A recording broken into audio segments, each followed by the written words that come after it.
Aku Damelia dan aku akan membuat belajar kamu jadi lebih mudah dan happy. Ayo subscribe. Oke. Terima kasih. Enjoy videonya. Hai guys, apa kabarnya nih? Semoga sehat selalu ya. Pada video ini, aku akan berbagi tutorial cara membuat aplikasi menggunakan MIT App Inverter. Pada tutorial ini, saya menggunakan ESP8266 sebagai microcontrollernya dan sensor DHT11. Sensor DHT11 ini adalah sensor yang bisa mendeteksi suhu dan kelembapan teman-teman. Jadi hasil dari sensor DHT11 akan ditampilkan pada aplikasi yang akan kita buat. Kita langsung aja ke tutorialnya ya. Untuk komponennya, kita memerlukan ESP8266, sensor DHT11, dan juga kabel jumper. Setelah itu, kita akan mulai merangkainya. Jadi, rangkaiannya itu bentuknya seperti ini. ESP8266 dan sensor DHT11 akan disambungkan melalui kabel jumper. Untuk data pada sensor, saya akan sambungkan ke pin D1. Setelah itu, kita akan menancapkan kabel USB dari ESP8266 ke laptop supaya bisa diprogram. Pertama di sini kita sertakan library yang diperlukan yaitu Firebase, ESP8266 dan juga DHT. Setelah itu kita mendefinisikan pin yang dipakai pada DHT11 yaitu pin D1. Nah, pada bagian ini kalian harus mengisi URL yang didapatkan dari Firebase dan juga token yang didapatkan dari Firebase. Nah, caranya seperti apa? Di sini kita sudah masuk ke dalam web dari Firebase. Setelah akun teman-teman sudah dibuat, kita akan mulai get started. Setelah itu, teman-teman klik yang add project. Terus di sini beri nama project yang teman-teman ingin kasih. Setelah teman-teman tulis namanya, kita akan pencet continue. Kita scroll ke bawah, lalu pencet continue lagi. Nah, di sini teman-teman pencet saja yang default account for Firebase. Kemudian create project.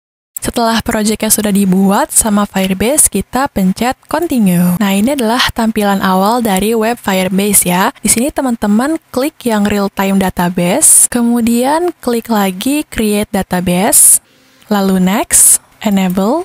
Setelah itu, dia akan muncul tampilan seperti ini. Di sini teman-teman copy URL yang tersedia di sini, kemudian taruh di Firebase host ya sebagai URL-nya. Terus kita kembali lagi ke browsernya. Teman-teman klik icon yang setting ini, kemudian pilih yang project setting. Setelah itu, pilih service account, lalu pilih juga database secret. Di sini akan muncul token dari Firebase milik kita. Di sini kita show aja supaya bisa kita copy. Kemudian kita taruh token yang telah kita copy tadi di Firebase auth. Setelah itu teman-teman ganti SSID dan password berdasarkan WiFi yang teman-teman gunakan ya. Kemudian pada bagian ini kita akan mendeklarasikan objek data yang akan dipakai pada void loop. Jadi Firebase data ini adalah objek yang akan mengambil data dari Firebase. Pada void setup, kita mengatur kecepatan serialnya yaitu sebesar 115.200. Setelah itu, DHT akan mulai membaca suhu dan kelembapan di sekitar kita. Kemudian, untuk menampilkan hasil pembacaan pada serial monitor, DHT11 harus terkoneksi dengan WiFi yang telah kita gunakan terlebih dahulu. Setelah dia terkoneksi dengan sukses, maka dia akan mengirimkan hasil dari pembacaannya kepada Firebase berdasarkan URL dan token yang telah kita tulis pada program di atas tadi. Lalu kita masuk ke void loop. Pada void loop, sensor DHT11 akan membaca suhu dan juga kelembapan. Kemudian setelah mereka membacanya, mereka akan memeriksa apakah hasil pembacaan suhu dan kelembapannya itu berhasil. Ketika berhasil, maka dia akan lanjut ke sini. Kalau nggak berhasil, maka akan tampil gagal membaca sensor DHT11. Di sini adalah program untuk menampilkan hasil dari suhu dan kelembapan pada serial monitor nanti. Setelah serial monitor menampilkan hasil pembacaan program kita, dia akan memberikan hasil tersebut kepada Firebase menggunakan objek yang telah kita buat tadi. Jadi, di dalam Firebase itu akan terdapat hasil pembacaan, suhunya itu berapa dan juga kelembapannya itu berapa. Jika ESP8266 berhasil mengirimkan data ke Firebase, maka akan muncul notifikasi suhu terkirim dan juga kelembapan terkirim. Jika tidak berhasil, maka akan muncul suhu tidak terkirim terkirim dan kelembapan tidak terkirim berdasarkan sebab mengapa dia error gitu ya. Terakhir di sini terdapat delay selama sedetik dalam menampilkan hasil dari serial monitornya. Setelah itu teman-teman akan upload.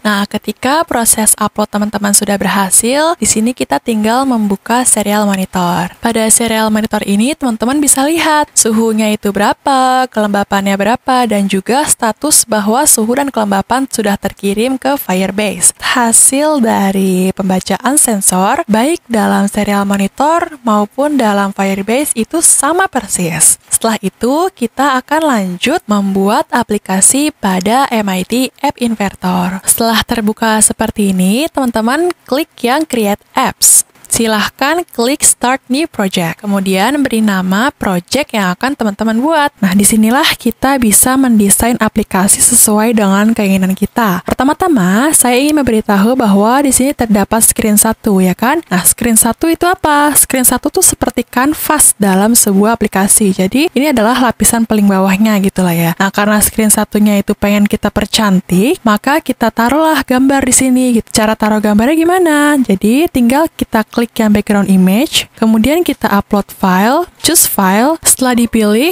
klik OK, kemudian OK.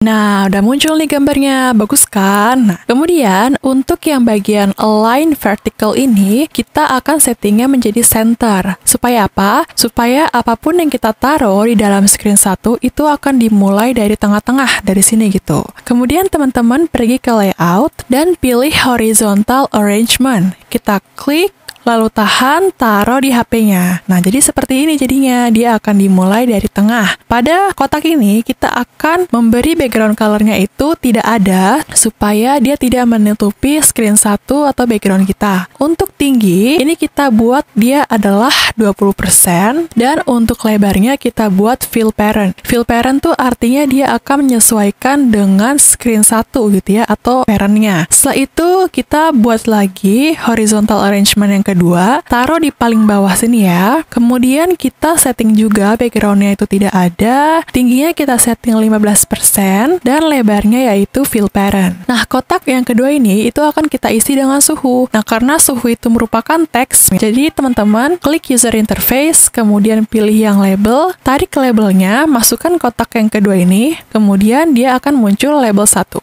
Di label 1 ini, kita akan rubah namanya, ya, kita rename aja, lalu tulis suhu, kemudian oke, dan di sini kita akan setting-setting nih, supaya lebih bagus. Kita bikin aja dia bold, kemudian font size-nya 45, lalu tingginya yaitu fill parent, lebarnya juga fill parent, dan teksnya itu 39,5 gitu. Untuk tulisannya kita setting di tengah-tengah, dan warnanya kita buat yang putih, jadi seperti ini, oke? Nah, kita pergi ke layout lagi, lalu pilih horizontal arrangement, taruh di paling bawah ya, jadi dia adalah kotak yang ketiga di sini. Backgroundnya kita tidak adakan, tingginya kita buat dia adalah 15%, dan lebarnya fill parent. Nah, setelah itu kita tarik lagi horizontal arrangement yang terakhir, taruh di paling bawah, background colornya kita buat tidak ada, tingginya kita buat 15% lagi, dan lebarnya adalah fill parent. Karena dia ingin diisi oleh kelembapan, maka kita perlu label. Kita pergi ke user interface, kemudian pilih label, taruh di kotak ini yang terakhir, lalu ini label 1 ini kita rename jadi kelembapan. Kemudian kita setting sama seperti yang suhu ya. Nah, jadinya seperti ini. Yang terakhir,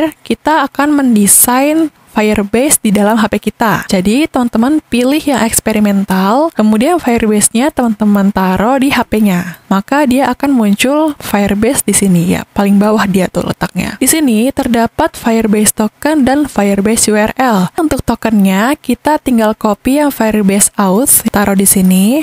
Kemudian untuk Firebase URL, teman-teman copy yang Firebase host. Kita copy dan taruh di sini. Nah, kemudian di bagian project bucket, ini akan kita ganti dengan kata-kata ini, hasil pembacaan. Pokoknya kata-katanya tuh harus sama persis sama di program kita ya, supaya kita bisa menjalankannya. Selanjutnya, kita klik blocks. Untuk membuat bloknya, pertama teman-teman klik yang screen 1, kemudian dia akan muncul blok-blok seperti ini ya teman-teman. Di sini kita akan memilih yang belakangnya itu ada initialize ya. Kita klik lalu taruh di sini. Terus kita akan menuju ke Firebase. Kemudian kita cari yang berwarna ungu, lalu ada tulisannya Get Value. Sambungkan ke screen satu ini. Kemudian kita buat lagi untuk yang kedua ya, sama seperti tadi yang Get Value juga, lalu sambungkan di bawahnya. Ini seperti menyusun puzzle loh teman-teman. Kemudian yang pink ini kita pindahkan ke bagian tag ya, di atas seperti ini. Dan yang pertama kita tulis suhu, yang kedua kita tulis kelembapan. Kemudian kita pilih yang bagian math, lalu pilih yang 0 ini, taruh di sini. Kemudian yang bawahnya juga kita taruh yang 0. Lanjut kita ke Firebase lagi, lalu cari yang warna kuning, ada tulisan Got Value. Oke, yang ini ya. Kita tarik, taruh di sini. Kemudian kita cari yang bagian control, pilih yang if then, pasang di sini. Untuk bagian warna biru, setting ini kita klik, lalu yang bagian else if kita pasang di if-nya. Selanjutnya kita pergi ke logic, lalu pilih yang ini ya, yang kosong, terus ada tanda sama dengannya di tengah, taruh di bagian if-nya. Terus kita taruh juga yang keduanya. Kemudian kita pilih variable, lalu ambil yang get, taruh di sini. Terus untuk get-nya, kita pilih yang tag ya. Kita juga pilih get lagi untuk yang kedua. Ini juga kita setting yang tag. Setelah itu, kita pilih yang bagian text, lalu ambil yang di sini, yang tidak ada teks sama sekali, taruh di samping sini, kemudian taruh juga di bawahnya. Kita tulis di sini suhu. Dan yang terakhir adalah kelembapan. Lanjut kita pilih yang suhu, kemudian cari yang berwarna hijau tua yang ada tulisan set suhu text to, oke? Lalu taruh di sini. Kemudian kita ambil yang set kelembapan text to, taruh di sini. Nah, hasilnya tuh seperti ini. Lalu kita menuju ke variable, terus ambil yang get, lalu kita setting ini adalah value. Kemudian yang bawahnya juga get value. Nah, yang terakhir kita pilih Firebase lagi. Kemudian ambil yang data change, taruh di bawahnya yang got value. Lalu ini kita copy ke dalam data change ya. Caranya kita klik, lalu Ctrl C, Ctrl V, kita taruh di sini. Untuk penjelasannya itu seperti ini teman-teman. Pertama-tama, screen 1 atau canvas itu akan menginisialisasi atau mengenali gitu ya, apa sih yang terdapat di dalamnya. Jadi dia akan mendapatkan tag, yaitu suhu, dan juga tag kelembapan. Nah, ketika suhu dan kelembapannya tidak ada nilainya ya, maka dia akan disetting nilainya yaitu 0. Setelah dia mendapatkan tag, yaitu suhu, dan juga dia mendapatkan tag, yaitu kelembapan, maka selanjutnya dia akan mendapatkan value atau nilai dari suhu dan kelembapan itu. Karena sensor itu berubah-berubah nilainya ya kan, suhunya berubah, kelembapannya berubah, maka kita juga perlu men-setting Firebase-nya itu datanya yang berubah gitu ya, supaya kita terus bisa mengupdate ke aplikasi kita. Sekarang aplikasi kita sudah siap untuk kita uji coba. Pertama-tama kita pilih connect, kemudian pilih AI Companion, maka di sini akan muncul barcode beserta kodenya supaya kita bisa mengkoneksikan aplikasi ini ke HP kita. Jadi pada HP kalian akan mendownload aplikasi pada Play Store yang namanya sama seperti di sini, yaitu MIT App Inventor. Setelah kalian install, kalian open, maka di sini akan muncul tampilan seperti ini ya. Kemudian kalian pilih yang scan QR code.